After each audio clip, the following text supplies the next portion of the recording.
To take a look at some of our news headlines for this Friday morning. Consider it a news briefing, if you will. One of our top stories has to do with a comment made by Sarah Palin about Trump's deal with Carrier. As you recall, he announced proudly that he got Carrier to keep their jobs in the United States instead of sending them down to Mexico like they had announced they were planning on doing. Palin wrote in an op-ed piece that is basically crony capitalism. If, in fact, a political process was used to force a company to do something that wasn't economic, that he was basically using the political means instead of the economic means for doing so, she called it crony capitalism. And in her op-ed piece, she's like, Republicans oppose this, remember? The Solomon Islands had a powerful quake early this morning, local time, 7.8. They made a tsunami warning. It was eventually lifted as people did move to the high ground. Didn't look like any actual tsunami came out of it. There was also a quake yesterday in California to the tune of like 6.5 that was felt all up and down the coast. All the way up in San Francisco, they decided to run the transit system slower for a while as a precaution, but everything was back to normal within just a couple of hours. Trump has picked a former fast food executive from Carl's Jr. to be the head of the Labor Department, which is something that has, we'll just say, some concerns raised. As you may recall, some of the Carl's Jr.'s racy ads that people have been complaining about, objectifying women. This is kind of a resounding note with Trump, considering his past and the comments that he made with Billy Bush and that whole thing.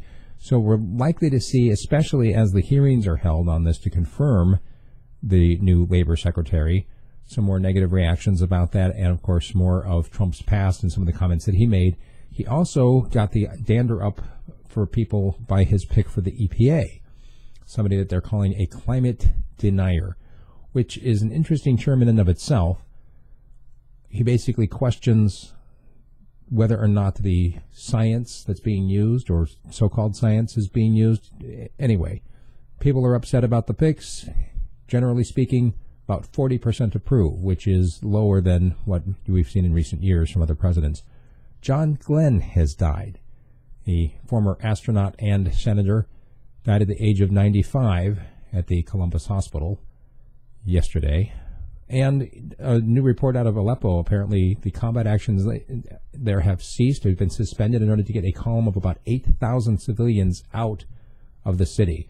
It's an announcement made by the Russian Foreign Minister Lavrov on the TASS news agency. And the issue of getting the civilians out of Aleppo has been kind of a sticking point, sticks right there in the craw for a number of international agencies, noting that the civilians have had no place to go as the fighting has continued. So there's about 8,000 of them in a column that are leaving Aleppo even as we speak. Another death to note, Greg Lake from Emerson Lake and Palmer died from cancer at the age of 69 yesterday. And the last story we have is from Sofia Vergara, the U.S. actress. I probably said her name wrong. The issue is she's being sued by her own embryos, or at least that's the way it looks.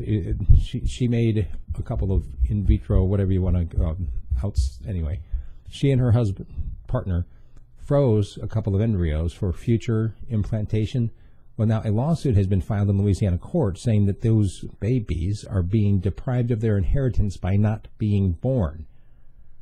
And so the suit is for the embryos to be released to her former partner so that he can get those babies born and have them have some of Vergara's money. An interesting little tangled web that we've weaved with that one.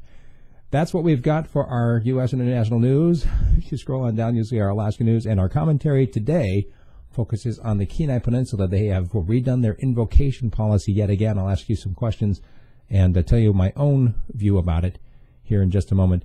Right here at radiofreespeech.com. If you like what I'm doing, please become a subscriber or a sponsor through Patreon. You'll find all of those links there. Also, get the app on your Android. It's free, and I think you'll enjoy it. Basically, you have an opportunity to listen to the podcast or watch it anywhere, anytime that you've got the app available. So, radiofreespeech.com. Tell your friends.